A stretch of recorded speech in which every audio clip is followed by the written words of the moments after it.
விவசாய நண்பர்களுக்கு வணக்கம். நேற்று பார்த்திங்கன்னா ஒரு வீடியோ போட்டிருந்தேன். கிளைசலில் பார்த்திங்கன்னா அரசாங்கம் பார்த்திங்கன்னா விற்பனையை தடை பண்ண போகிறாங்க அப்படின்னு சொல்லி ஒரு வீடியோ போட்டிருந்தேன். ஸோ எதுக்காக தடை பண்ணுறாங்க என்ன அப்படின்னு சொல்லி லைட்டாக மட்டும் சொல்லியிருந்தேன். பட் இதுக்கு முன்னாடியே ஒரு சில நாடுகளில் பார்த்திங்கன்னா கிளைசல் பார்த்திங்கன்னா தடை பண்ணியிருக்காங்க ஒரு சில காரணத்திற்காக. இப்போ இந்த கிளைசல் நம்ம பயன்படுத்துறதுனால ஏற்படக்கூடிய விளைவுகள் என்னென்ன அப்படின்னும், குறிப்பாக நாம் இன்றைக்கி குழந்தைங்களுக்கு கொடுத்துக்கிட்டு இருக்கக்கூடிய ஒரு பொருட்களையோ இல்லை நாம் அன்றாட சாப்பிட்டுட்டு இருக்கக்கூடிய காலை உணவு அப்படின்னு சொல்லி அதிக பேரால் சாப்பிட்டுக்கிட்டு இருக்கக்கூடிய ஒரு உணவுலையும் பார்த்திங்கன்னா அந்த கிளைசலோட கண்டென்ட் இருக்குது. அதாவது பார்த்திங்கன்னா ஒரு 50ல் 48-45% பார்த்திங்கன்னா அந்த கிளைசலோட கண்டென்ட் இருக்குது அப்படின்னு சொல்லி ஒரு ஷாக்கிங்கான ரிசல்ட்ஸ் வந்திருக்கு. ஸோ அது எல்லாத்தையும் தான் நாம் இந்த வீடியோவில் பார்க்க போகிறோம். மறக்காமல் சேனலை சப்ஸ்கிரைப் பண்ணிங்க. வாங்க வீடியோக்குள்ளே போகலாம். ஓகே, இப்போ நான் சொல்கிறேன். நம்ம பொதுவாகவே கிளைசல் அப்படின்னா நம்ம என்ன சொல்லுவோம் அப்படின்னா, நம்ம பயன்படுத்தக்கூடிய ஒரு களைக்கொல்லி அப்படின்னு சொல்லுவோம்.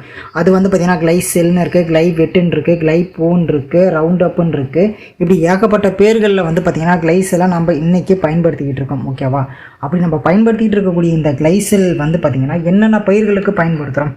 நேற்று வீடியோவில் நான் சொன்ன மாதிரியா தான். அதாவது பார்த்திங்கன்னா பரிந்துரைக்கப்பட்டது என்னமோ காப்பி கொட்டை அந்த இதுக்கு மட்டும்தான். ஓகேங்களா? தேயிலை தோட்டத்துக்கு மட்டும்தான் பரிந்துரைக்கப்பட்டது. ஆனால் நாம் இன்றைக்கி கிட்டத்தட்ட 15-16 பயிர்களுக்கு பரிந்துரை இல்லாதையே நம்ம பார்த்திங்கன்னா பயன்படுத்திக்கிட்டு இருக்கோம். அப்படி நம்ம பயன்படுத்திக்கிட்டு இருக்கிற இது என்னென்னா, இந்த பல வகைகள், காய்கறி வகைகள், சோளம், பருத்தி, சோயாபீன்ஸு, சக்கரவள்ளி கிழங்கு, கோதுமை, இது மாதிரி ஏகப்பட்ட பயிர்களுக்கு நம்ம இந்த கிளைசல் மருந்தை பயன்படுத்திக்கிட்டு இருக்கோம். அப்படி நம்ம பயன்படுத்திக்கிட்டு இருக்கோம் அப்படின்னா அப்போ அது மூலிமா விஷம் நமக்கு வருமா வராதா அப்படிங்கிறது ஒரு மிகப்பெரிய கேள்வியாக இருக்குது. கண்டிப்பாக விஷம் நமக்கு வரும் அப்படின்னு தான் சொல்கிறேன்.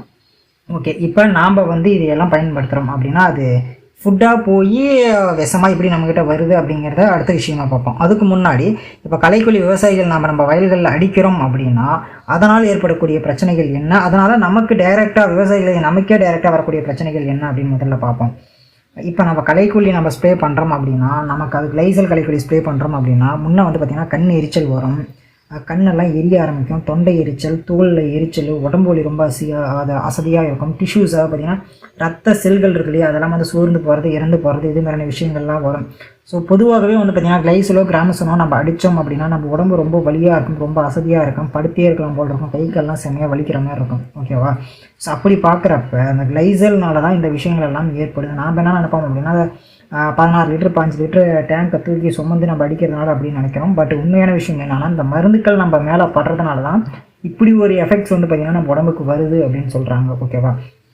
அடுத்தது, இப்போ நம்ம மருந்து அடிச்சுட்டு டேரெக்டாக பார்த்திங்கன்னா அடிச்சுட்டு இருக்கும்போது திடீர்னு தண்ணி தாகம் எடுக்கும். அந்த டைமில் நம்ம என்ன பண்ணுறோம், தண்ணி வாங்கி குடிக்கிறோம்னு வச்சுங்களேன். அப்படி குடிக்கும் போது நமக்கு என்ன பிரச்சனை ஏற்படுது அப்படின்னா, அந்த காற்று இருக்கு இல்லையா, நம்ம கிளைசல் அடித்து அந்த காற்று காற்றுலேயே தான் இருக்கும், அந்த மருந்து காற்றுலேயே தான் இருக்கும். அப்படி காற்றுலேயே இருக்கிறப்ப அது பார்த்திங்கன்னா நம்ம தொண்டைக்குள்ளாக்குள்ளேயோ மூக்குக்குள்ளேயோ போகிறப்ப அதோட மருந்தோட எஃபெக்ட் என்ன பண்ணுது அப்படின்னா தொண்டையில் புண்ணாகிறது, வாயில் புண்ணாகிறது, இது மாதிரியான பிரச்சனைகள் எல்லாமே இந்த கிளைசல் மூலயமா ஏற்படுது அப்படின்னு இருக்காங்க. இந்த ஒரு விஷயம் நிறையா விவசாயிகள் சொல்லி நானே கேள்விப்பட்டிருக்கேன் பர்சனலாக. ஸோ இது மூலயமா ரொம்ப என்னன்னு தெரியல, மருந்து அடித்தது ரொம்ப புண்ணாயிடுச்சு அது இதுன்னு சொல்லி ஏகப்பட்ட விஷயங்கள் எல்லாமே நானே கேள்விப்பட்டிருக்கேன். இது மட்டும் இல்லாமல் இதோட சைடு எஃபெக்ட்ஸ் பார்த்திங்கன்னா வாந்தி, குமட்டல், வயிற்றுப்போக்கு, நிறைய பேர் பார்த்திங்கன்னா இறந்தும் போயிருக்காங்க அப்படின்னு சொல்லி சொல்கிறாங்க. ஓகேங்களா?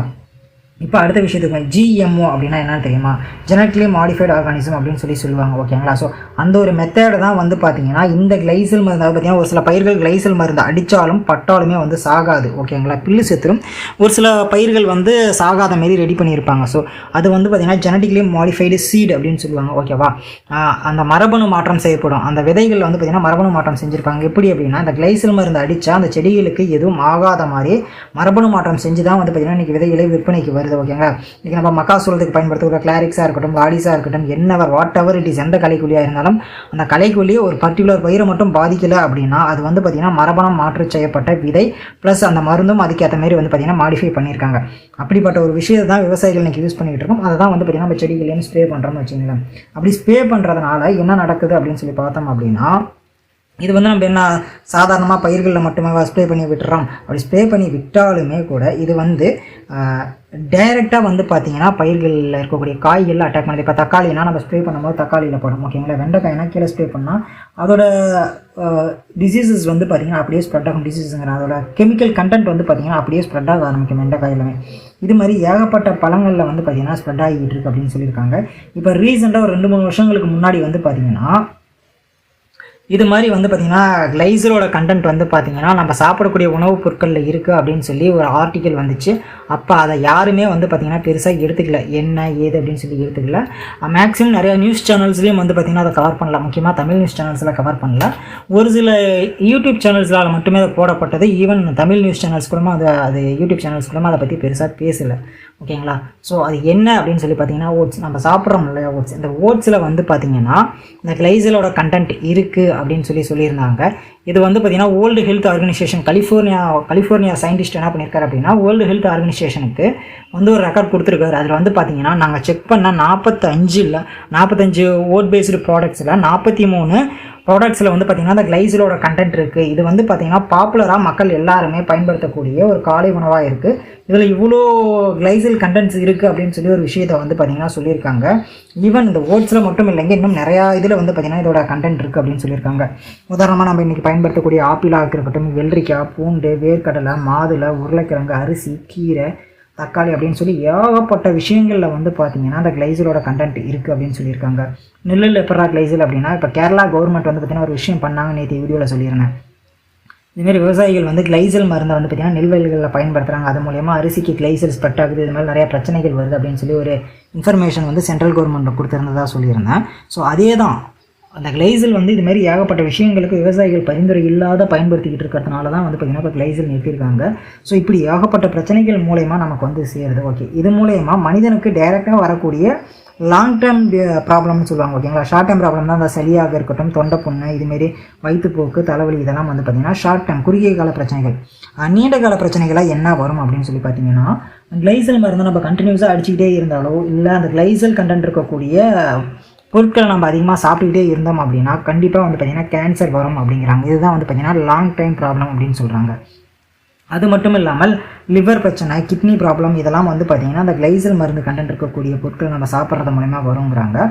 அது மட்டும் இல்லாமல் இந்த ரீப்ரொடக்டிவ் இஷ்யூஸ், அதாவது பார்த்திங்கன்னா இனப்பெருக்கம், அதாவது பார்த்திங்கன்னா இன்றைக்கி நிறையா பேர் வந்து பார்த்திங்கன்னா உதாரணத்துக்கு மாடு எடுத்துக்கோம். மாடு வந்து பார்த்திங்கன்னா சேனை நிற்கல அப்படிம்பாங்க, பருவத்துக்கு வரல அப்படின்னு சொல்லுவாங்க. நம்ம கிளைசல் அடித்த வயலில் இருக்கக்கூடிய பில்லை வந்து அறுத்துக்கூடாது. அப்போ அந்த பில்லு செத்து போயிடும், மறுபடியும் பில்லு முளைச்சி வரும். அந்த பில்லை வந்து பார்த்திங்கன்னா ஓகே மழை இல்லை, அந்த பில்லையாவது அறுத்து போடலான்னு சொல்லி நம்ம வந்து மாடுகளுக்கு அறுத்து போடும். அப்படி அறுத்து போடுறப்ப அதுலேயும் அந்த கிளைசலோட கண்டென்ட் இருக்கும். அதன் காரணமாக தான் வந்து பார்த்திங்கன்னா மாடு வந்து திடீர்னு கழியிறது, இது மாதிரி விஷயங்களும் இதுக்கும் ரிலேட்டட் இருக்குது. அண்ட் ரீப்ரொடக்டிவ் வந்து பார்த்திங்கன்னா டோட்டலாக அஃபெக்ட் ஆகும் இது மாதிரி உள்ளே போகிறதுனால. இது வந்து மாடுகளுக்கு மட்டும் கிடையாது, மனிதர்களுக்கும் இது உண்டு. ஏன்னா மாட்டுக்கு பில்லு போயிடுது, அதுக்கான ஃபுட்டாக அது போகுது. இப்போ நாம் சாப்பிடக்கூடிய ஃபுட்டுலேயும் வந்து கிளைசல் இருக்குது இல்லையா? அப்போ வந்து இது வந்து டைரெக்டாக வந்து அஃபெக்ட் ஆகும் அப்படின்னு சொல்லி சொல்கிறாங்க. பொருட்கள் மூலிமா நமக்கு அஃபெக்ட் ஆகுது. இன்றைக்கி நம்ம தாத்தா பாட்டி காலத்தில் இல்லாத நோய்கள் எல்லாம் இன்றைக்கி இருக்குது. அந்த காலங்களில் குழந்தையின்மை அப்படிங்கிற ஒரு விஷயம் வந்து இப்போ அதிகமாக கிடையவே கிடையாது. பார்த்திங்கன்னா 100ல் ஒருத்தருக்கு தான், அதுவே பெரிய கஷ்டம். ஆனால் இன்றைக்கி 100ல் 50 பேர் 60 பேருக்கு பக்கமாக வந்து பார்த்திங்கன்னா குழந்தை பிரச்சனை அப்படி இப்படின்னு சொல்லி ஏகப்பட்ட பிரச்சனைகளில் 50% மக்கள் இருக்காங்க. காரணம் என்னென்னா இது மாதிரி மருந்துகள் கலந்த உணவுகளை நம்ம சாப்பிட்றதுனால தான் வந்து பார்த்திங்கன்னா இவ்வளோ பிரச்சனைகள் வருது அப்படிங்கிறாங்க. அதேமாதிரியே ரிஸ்க் ஆஃப் ப்ரெக்னென்ட், அதாவது பார்த்திங்கன்னா ப்ரெக்னன்சி சாப்பிட்ட பெண்களுக்கும் வந்து பார்த்திங்கன்னா, அதாவது இந்த மருந்து அடிக்கிற இடத்துலையோ அந்த மருந்து அடித்த கெமிக்கல்ஸ் நம்ம பழங்களை நம்ம சாப்பிட்றதுனால குழந்தைகளுக்கும் பிரச்சனை இருக்குது, கர்ப்பிணி பெண்களுக்கும் பிரச்சனை இருக்குது, கருத்தரிக்கிறதுலையும் பிரச்சனை இருக்குது அப்படின்னு சொல்கிறாங்க. ஸோ இவ்வளோ பிரச்சனைகள் வந்து பார்த்திங்கன்னா அந்த கிளைசல் மூலயமா இருக்குங்கிறாங்க. கிளைசல் மூலயமா இல்லை, எல்லா மருந்துனாலையுமே இவ்வளோ பிரச்சனைகள் இருக்குது. குறிப்பாக கிளைசல் வந்து அதில் ஹெவி கண்டென்ட்டாக இருக்குது அப்படின்னு சொல்லியிருக்காங்க. ஸோ அதுவும் ஒரு ரீசனாக இருக்கலாம். மேலோட்டமான ரீசன்ஸ் அதுவாக இருந்துட்டு அவங்க சொன்ன விஷயத்தில் கூட பார்த்திங்கன்னா பூச்சிக்கொல்லிகளுக்கு, அதாவது பார்த்திங்கன்னா பெஸ்ட் கண்ட்ரோலை தவிர்த்து மீது எதுலேயுமே வந்து பார்த்திங்கன்னா கிளைசலை பயன்படுத்தக்கூடாதுன்னு சொல்லியிருக்காங்க. ஸோ அதையெல்லாம் நம்ம செக் பண்ணி பார்க்குறப்ப மேபி இதுவும் அதற்கு பின்னாடி ஒரு காரணமாக இருக்குமோ அப்படின்னு சொல்லி ஒரு சந்தேகமாக இருக்குது. எப்படி இருந்தாலும் இதை எவ்வளோ சீக்கிரம் பேன் பண்ணுறாங்களோ அந்த அளவுக்கு நமக்கு நல்லது அப்படின்னு சொல்லி நினைக்கிறேன். வீடியோ பார்த்த அனைத்து நண்பர்களும் நன்றி. மறக்காமல் நிறையா பேருக்கு இந்த வீடியோவை ஷேர் பண்ணுங்கள்.